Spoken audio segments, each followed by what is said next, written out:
සුබ සන්ධ්‍යාවක් වේවා සියලුම දෙනාට.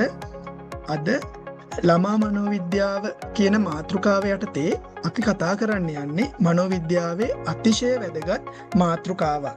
ඒ කියන්නේ වර්ධනය හා සංවර්ධනය කියන මනෝවිද්‍යාත්මක සංකල්ප දෙක උදාහරණ ඇසුරින් ඔයගොල්ලොත් එක්කලා කතා කරන්න තමයි මම මේ සූදානම් වන්නේ. සමහර විට ඔයගොල්ලන්ට හිතෙනවා ඇති සංවර්ධනයයි වර්ධනයයි කියන එක සමානයි කියලා. ඇත්තටම මනෝවිද්‍යාවේදී මේ වර්ධනය හා සංවර්ධනය කියන මේ සංකල්ප දෙක අතර ලොකු වෙනස්කමක් තියෙනවා. ඒ වෙනස්කම නිසාම මේ සංවර්ධනය අර්ථකථනය කරන විදියට නෙවෙයි වර්ධනය අර්ථකථනය කරන්නේ. ඉතින් අද මේ දේශනාවෙන් මම සූදානම් වන්නේ මේ මනෝවිද්‍යාවේ භාවිත කරන වර්ධනය හා සංවර්ධනය කියන සංකල්ප දෙක පිළිබඳව ඔබගේ අවබෝධය පුළුල් කරන්න. අපි මුලින්ම බලමු වර්ධනය කියන්නේ මොකක්ද කියලා. මේ දේශනය අවසානයේදී මම අපේක්ෂා කරන ඉගෙනුම් ඵල ඔබට ළඟා කරවන්න අපේක්ෂා කරන ඉගෙනුම් ඵල වන්නේ වර්ධනය එහෙම නැත්නම් වැඩිම හා සංවර්ධනය අතර වෙනස මනවින් අවබෝධ කරගෙන එය මනාව නිර්වචනය කරන්න ඔබට හැකියාව ලබා දෙන්න. ඒ වගේම තමයි ළමයෙකුගේ වැඩිම හා සංවර්ධනය අතර වෙනස මොන වගේද කියලා පැහැදිලි කරන්නත් මම අපේක්ෂා කරනවා. ඒ වගේම තමයි ළමා සංවර්ධනයේ විවිධ අංශ මොනවද කියන එකත් මේ දේශනයේ අවසානයේදී ඔබට අවබෝධ වෙනවා. අපි බලමු වැඩිම නැත්නම් වර්ධනය හා සංවර්ධනය කියන්නේ මොකක්ද කියලා. දැන් අපි දන්නවා අම්මා කෙනෙකුයි තාත්තා කෙනෙකුයි එකට එකතු වෙලා ශුක්‍රාණුවක් හා ඩිම්බයක් සංසේචනය වීමෙන් තමයි යුක්තාණුවක් හටගන්නේ. මේ යුක්තාණුව ක්‍රමයෙන් වර්ධනය වෙලා බීජාවධිය, කලලාවධිය, ඊට පස්සේ බිහිවීමෙන් පස්සේ භ්‍රූණාවධිය, ඊට පස්සේ බිලිඳු අවධිය, ඊට පස්සේ ළමා අවධිය, නවයෝන්විය, යෞන්විය, වැඩිහිටිවිය ආදී විවිධ මට්ටම් පසු කරගෙන යනවා. මෙන්න මේ විවිධ මට්ටම් පසු කරගෙන යන මේ වැඩිම අපි වර්ධනය කියලා සරලව හඳුන්වනවා. එතකොට මේ වර්ධනය සංසේචනය විච්ච අවස්ථාවේ සිට අපේ ජීවිතය අවසානයේ දක්වාම සිදු වුණත් යම් යම් අවධිවලදී මේ වර්ධනයේ වේගය අඩු වැඩි වශයෙන් තමයි සිද්ධ වෙන්නේ. ඉතින් එහෙම ගත්තාම මේ වැඩිම හේවත් මේ වර්ධනය කියන කාරණාවත් ඒ වගේම මේ සංවර්ධනය කියන කාරණාවත් අතර යම් වෙනසක් තියෙන බව අපිට පැහැදිලි. ඉතින් මේ දේශනාවෙන් මම උත්සාහ කරනවා වැඩිම කියන දෙයටත් වඩා මේ නැත්නම් වර්ධනය කියන දෙයටත් වඩා සංවර්ධනය කියන කාරණාව පිළිබඳ වැඩි අවධානයක් යොමු කරන්න. මොකද මනෝවිද්‍යාවේදී වැඩි අවධානයක් යොමු කරන්නේ මේ සංවර්ධනය කියන මාතෘකාවට. ඉතින් අපි ඒ අනුව බලමු මේ වර්ධනය කියන්නේ ක්‍රමානුකූලව සිදුවන යම් ප්‍රමාණයෙන් විශාල වීම.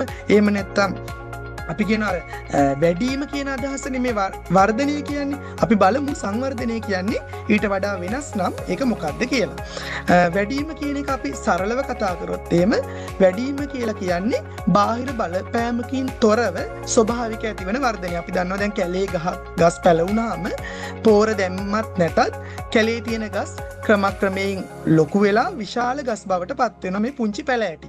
ඉතින් අන්න එතන සිද්ධ වෙන්නේ වර්ධනයක්. ඉතින් වර්ධනයට උදාහරණයක් විදියට ගන්න පුළුවන් කැලේ ඉබේ හටගන්න ගස් කිසිම පොහොරක් ඒ වගේම කිසිම බාහිර බලපෑමක් නැතුව ඉබේම වර්ධනය වෙලා ඊට පස්සේ විශාල ගස් බවට පත් වෙනවා. එතකොට මේ ළමා වර්ධනය කියන එකත් යම් තාක් දුරට අපිට කියන්න පුළුවන් අපිට අපි ඉපදුනාට පස්සේ නැත්නම් අපි කලලය බවට මව්කුසේදී කලලයක් බවට පත් වුණාම මේ සිදුවන බාහිර බලපෑමකින් තොරව සිදුවෙන මේ විශාල වීම නැත්නම් මේ වැඩිම තමයි වර්ධනය කියලා කියන්නේ. එතකොට මේ පරිණතිය කියන කාරණාවත් යම් තාක් දුරට මේ වර්ධනයට සමානකමක් දක්වනවා. මොකද පරිණතිය උපතේ සිට ස්වභාවිකව සිද්ධ වෙනවා. දැන් කෙනෙක් ඉපදුනාට පස්සේ ටික පරිණත තත්ත්වයට පත් වෙනවා. අපි දන්නවා අපි ඉපදිච්ච දවසට වඩා මාස 6ක් යනකොට යම් පරිණතියක් ළඟා කරගන්නවා.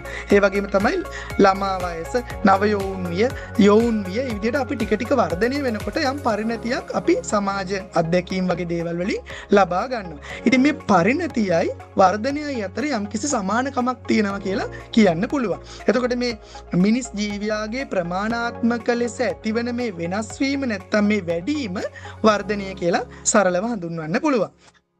එතකොට මේ වර්ධනය කියන එක සමානවම සිද්ධ වෙන්නේ නැහැ. දැන් අපි දන්නවා චූටි කාලේ දැන් අම්මගේ කුසේ ඉන්නකොට මාස 9ක් යනකොට වේගවත් වර්ධනයක් තියෙනවා. ඒ වගේම තමයි පළවෙනි අවුරුද්ද වගේ අවුරුදු එකමාර වෙනකොට වේගයෙන් ළමයින්ගේ ප්‍රමාණය උස දිග වැඩි වෙනවා, අතපය දික් වෙනවා, ඊළඟට ශරීර ප්‍රමාණය වැඩි වෙනවා. ඔය විදිහට වර්ධනය බිලිඳු අවධියේදී වේගයෙන් සිද්ධ වෙනවා. ඒ වගේම තමයි අපි දන්නවා ගැහැණු ළමයි සාමාන්‍ය නවයෝන් ගැහැණු ළමයි පිරිමි ළමයින්ට වඩා වේගෙන් වර්ධනය වෙනවා. අපි දන්නවා ඉස්කෝලේක නැත්නම් පාසලක 7 8 9 වගේ පන්තිවල ගැහැණු දරුවන්ගේ වර්ධනය නැත්නම් ශරීර ප්‍රමාණය පිරිමි දරුවන්ට වඩා විශාලයි. අපි එතකොට නිකන් අර පිරිමි දරුවෝ පොඩි ළමයි විදියටත් ගැහැණු දරුවෝ ලොකු ළමයි විදියටත් පේන්න පටන් ගන්නවා. ඒ හිම වෙන්නේ කාන්තාවන්ගේ නැත්තම් ගැහැණු දරුවන්ගේ වර්ධනය වේගයෙන් අවුරුදු 12 13 14 වගේ කාලෙදී සිද්ධ වෙනවා. නමුත් ඕක කාලයත් එක්ක පිරිමි දරුවන් අවුරුදු 17 18 19 20 වගේ වෙනකොට වේගයෙන් වර්ධනය වෙනවා. එතකොට අර නවයෞවනයේ වේගයෙන් වර්ධනය වෙච්ච ගැහැණු දරුවන්ට වඩා අවුරුදු 17 18 19 වයසේ පිරිමි දරුවන්ගේ වර්ධනය වැඩි වෙනවා. ඉතින් මේ වර්ධනය එක නිසා එක අවදිවලදී ඒකේ වේගය වෙනස් වෙන්න පුළුවන්. මේක දැන් මෙතන මේ සඳහන් වෙනවා වයස අවුරුදු 12 පමණ කාලයේදී කොඳු ඇටපෙළ ස්නායු පද්ධතිය වැඩිවීමට සාපේක්ෂව ශ්වසන පද්ධතිය හා ආහාර ජීර්ණ පද්ධතියේ වර්ධන වේගය සාපේක්ෂව මන්දගාමී කියලා ජීව විද්‍යාඥයින් හඳුනගෙන තියෙනවා කියලා. ඉතින් අපිට තේරෙනවා මේ වර්ධනය කියන එක යම් අවදිවලදී ඒකේ වේගය අඩු වැඩි වීමක් සිද්ධ වෙනවා. සංවර්ධනය කියන කාරණාව ගත්තොත් වයසින් මුහුකුරා යාමත් එක්ක පුද්ගලයා තුළ ගුණාත්මකව සිදුවන මේ වැඩිවීම තමයි මේ සංවර්ධනය කියලා කියන්නේ. දියුණු වන සංකීර්ණ හැකියාවල වෙනස සංවර්ධනයේ විදිහට හඳුන්වනවා. එතකොට ශරීරය ප්‍රමාණය විශාල නොවුනත් පුද්ගලයෙක් තුළ සංවර්ධනයක් ඇති වෙන්න පුළුවන්. එතකොට සංවර්ධනයෙන් වෙන්නේ ගුණාත්මක වෙනසක් තමයි ඇති වෙන්නේ. එතකොට සංවර්ධනයේ එක් අදියරකට වඩා දියුණු අදියරක් දක්වා ළමයා ක්‍රමක්‍රමයෙන් අත්දැකීම් වලින් ඉහළ මට්ටමකට යනවා. ඒතර සංවර්ධනය වැඩි වෙන්න නම් ළමයාට පරිසරයෙන් විවිධ අත්දැකීම් ලබා දෙන්න ඕනි. අපි එතකොට නිතර ළමයි එක්කලා කතා කරන්න ඕනි. ළමයාට පරිසරය හා ගැටෙන්න අවස්ථාව දෙන්න ඕනි. යාළුවොත් එක්ක එකට ඉන්න අවස්ථාව දෙන්න ඕනි. ඔන්න ඔය විදිහට ළමයා පරිසරයත් එක්ක නැත්තම් තමවට වටපිටාවෙන් ලබා ගන්න අත්දැකීම් එක්ක මේ සංවර්ධනයේ තීව්‍රතාව වැඩි කරන්න පුළුවන්. ඒ වගේම තමයි පරිසරයේ අන්තර්ක්‍රියාකාරීත්වයේ හේතුවෙන් ළමයාට මේ සංවර්ධනය වෙන්න උදව් උපකාර ලැබෙනවා. ඒ වගේම ඒ උදව් උපකාර නිසා ඇතිවන මේ අනුක්‍රමික දියුණුව තමයි සංවර්ධනය කියලා මනෝවිද්‍යාවේ කියන්නේ. ඒතර අපිට පේනවා වර්ධනය කියලා කියන්නේ ප්‍රමාණයෙන් විශාල වෙන එක. සංවර්ධනය කියලා කියන්නේ ගුණාත්මකව ඇතිවන වර්ධනය තමයි මේ සංවර්ධනය කියලා කියන්නේ. එතකොට වර්ධනය anu පුද්ගල මොළයේ බර ඇතුළු චාලක ඉන්ද්‍රිය හා ශාරීරික ක්‍රියාකාරීත්වයේ ප්‍රමාණාත්මක වැඩිවීම තමයි වර්ධනය කියලා කියන්නේ. සංවර්ධනය කියලා කියන්නේ ප්‍රජානන හේවත් බුද්ධිය, මනෝ සමාජීය හා චිත්තවේගික ආදී සියල්ලේම එකතුවක් නිසා ඇතිවන වර්ධනය තමයි සංවර්ධනය කියලා කියන්නේ. අපි තවදුරටත් බලමු මේ වර්ධනය හා සංවර්ධනය අතර වෙනස බැලුවොත් එහෙම වර්ධනය ප්‍රමාණාත්මකයි, සංවර්ධනය ගුණාත්මකයි. ඒ වගේම වර්ධනයට බාහිර බලපෑමක් තිබුණත් නැතත් වර්ධනය සිද්ධ වෙනවා. හැබැයි සංවර්ධනය සඳහා බාහිර බලපෑම වැඩි. හොඳ අත්දැකීම් ලැබෙනවා නම් සංවර්ධනය වේගවත් වෙනවා. නරක අත්දැකීම් ලැබෙනවා නම් සංවර්ධනය අඩු වෙනවා. අන්න ඒ විදිහට බාහිර බලපෑම වැඩි. ඇතැම් අවස්ථාවලදී වර්ධනය වේගවත් වෙනවා. ඇතැම් අවස්ථාවලදී මන්දගාමී වෙනවා. මම කලිනුත් කිව්වා යම් වයස් කාණ්ඩවලදී වර්ධනය වේගය අඩු වැඩි වෙනවා කියලා. නමුත් සංවර්ධනය ගත්තොත් එහෙම අඛණ්ඩව නොනවතින ක්‍රියාවලියක්. අපි මැරෙනකම් අපි තුල සංවර්ධනයක් ඇති වෙනවා.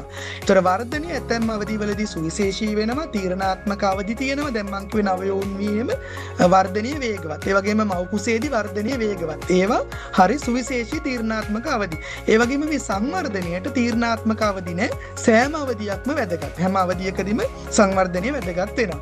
ඒ වගේම තමයි වර්ධනය මුළුමනින්ම පුද්ගල කේන්ද්‍රයයි. පුද්ගලයාට අනුව වර්ධනය වෙනස් වෙන්න පුළුවන්. හැබැයි මේ සංවර්ධනය සමාජ කේන්ද්‍රීයගතව තමයි සිද්ධ වෙන්නේ. සමාජයෙන් ලැබෙන දේවල් අනුව සංවර්ධනය අඩු වැඩි වෙනවා.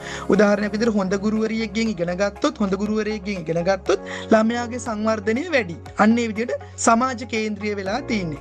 වර්ධනය මනින්න පුළුවන් උස බර වගේ දේවල් වලින් සංවර්ධනය මනින්න හරි අමාරුයි. ඍජුව මනින්න බෑ. වක්‍රව විභාග වගේ දේවල් වලින් තමයි මනින්න පුළුවන්. ඒ වගේම තමයි වර්ධනය සඳහා පරිසර සාධකවල බලපෑම අඩුයි නැති තරම්. නමුත් සංවර්ධනයට පරිසර සාධකවලින් විශාල බලපෑමක් ඇති කරනවා. ඉතින් මිනිසා ඇතුළු සියලුම ජීවීන් වර්ධනය වෙනවා. ඒ කියන්නේ පණ තියෙන සියලුම දේවල් ශාක සතුන් සියල්ලම වර්ධනය වෙනවා. සංවර්ධනයේ මිනිසාට පමණක් සුවිශේෂී වෙලා තියෙනවා. අපි දන්නවා අනිත් සතුන්ට උගන්වුවට තව කෙනෙකුට උගන්වන්න බෑනේ. දැන් අපි රිලවට අලියට යම් යම් දේවල් පුහුණු කරලා අපි පුහුණු කරනවා. අපි දන්නවා සර්කස් සංදර්ශනවලෙම පුහුණු කරනවා. පුහුණුවෙන් ඉගෙන ගන්නවා. හැබැයි අලියෙකුට බෑ තවත් අලියෙකුට ඒක උගන්වන්න. අන්න ඒක තමයි මිනිසාට සුවිශේෂී වෙච්ච සංවර්ධනය කියලා කියන්නේ. එතකොට මේ ළමයාගේ සංවර්ධනය වන අංශ ගත්තොත් එහෙම අන්තර්පුද්ගල සහයෝගය නිසා සංවර්ධනය ඇති වෙනවා. හොඳ පුරුදු ඇති කර ගැනීම හා චරිතායනය කර ගැනීමෙන් සංවර්ධනය සිද්ධ වෙනවා.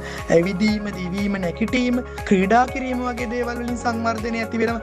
ඒ වගේම තමයි පරිසරයේ ඇති වස්තු හඳුනා ගැනීම, ඒවායේ සමානකම් වෙනස්කම් දැකීමෙන් සංවර්ධනය ඇති වෙනවා. සවන් දීම, කතා කිරීම, අකුරු ලිවීම, කියවීම, මතක තබා ගැනීම, ගැටලු විසඳීම, හැඟීම් පාලනය කර ගැනීම, මෙන්න මේ කියන සියලුම දේවල් සිද්ධ වෙන්නේ පුද්ගලයෙකුගේ සංවර්ධනයේ අඩු වැඩියත් එක්ක. හොඳ සංවර්ධනයක් තියෙන කෙනෙකුට හොඳින් හැඟීම් පාලනය කරගන්න පුළුවන්. ගැටලු විසඳ ගන්න පුළුවන්.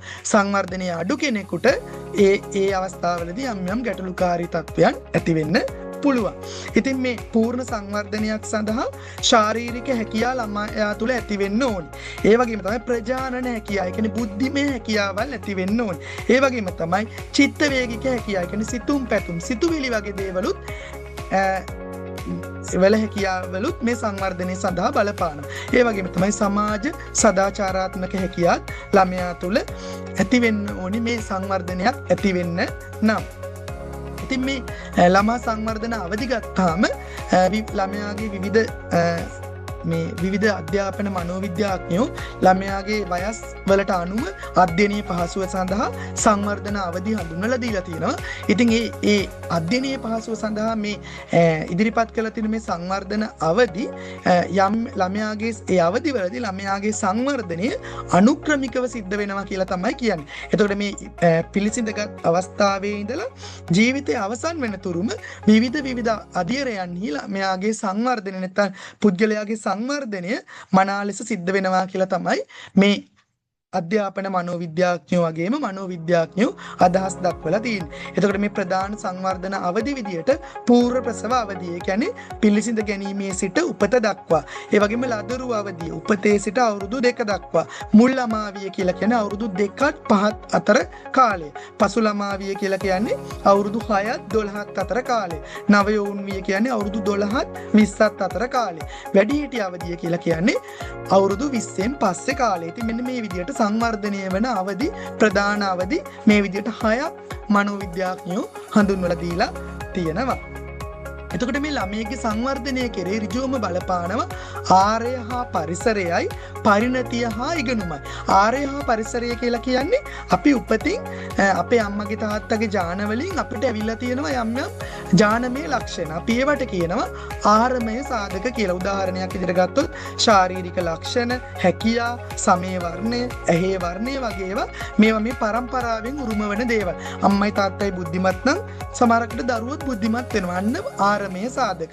ඒ වගේම තමයි පාරිසරික සාධක කියලා කියන්නේ සංසේචනයේ ඉඳලා ජීවිත කාලය පුරාම, ඒ කියන්නේ බඩට දරුවෙක් මේ පිළිසිඳ ගත්ත මොහොතේ ඉඳලා මිය යන දක්වාම කාලය දක්වාම ජීවත් වෙන වටපිටාවෙන් ලබා ගන්න අත්දැකීම් ළමයාගේ සංවර්ධනයට අර ආරමය සාධක වගේම බලපානවා. උපතින් පස්සේ පූර්ව ප්‍රසව අවධියේ ඉඳන් මැරෙනකම්ම මේ ලබන අත්දැකීම් බලපානවා. ඒ කියන්නේ දරුවෙක් බඩේ ඉන්නකොට අම්මලා හොඳ දේවල් අහන්න ඕනි කියන්නේ, පිරිත් අහන්න ඕනි, කේන්ති ගන්න හොඳ නැහැ, සැහැල්ලුවෙන් ඉන්න ඕනි, හොඳ වචන කතා කරන්න ඕනි. මොකද සංවර්ධනය කුස තුලදිත් සංවර්ධනය සිද්ධ වෙන නිසා මේ පරිසරාත්මක සාධකයේ සංවර්ධනය කෙරෙහි බලපාන නිසා. ඉතින් මම හිතනවා ඔබට වර්ධනය හා සංවර්ධනය අතර වෙනසත් ඒ වගේම වර්ධනය හා සංවර්ධනය හරියට නිර්වචනය කරගන්නත් ඒ වගේම සංවර්ධන අවදි ඒ වගේම මේ සංවර්ධනය කරේ බලපාන සාධක පිළිබඳ මනා අවබෝධයක් ලැබෙන්නේ නැති කියලා. ඉතින් අපි තවදුරටත් ඉදිරියේදී මේ සංවර්ධනය හා වර්ධනය පිළිබඳ සාකච්ඡා කිරීමේ බලාපොරොත්තුවෙන් මේ දේශනය මෙතනින් අවසන් කරනවා. සියලු දෙනාටම සුබ රාත්‍රියක්. ස්තුතියි.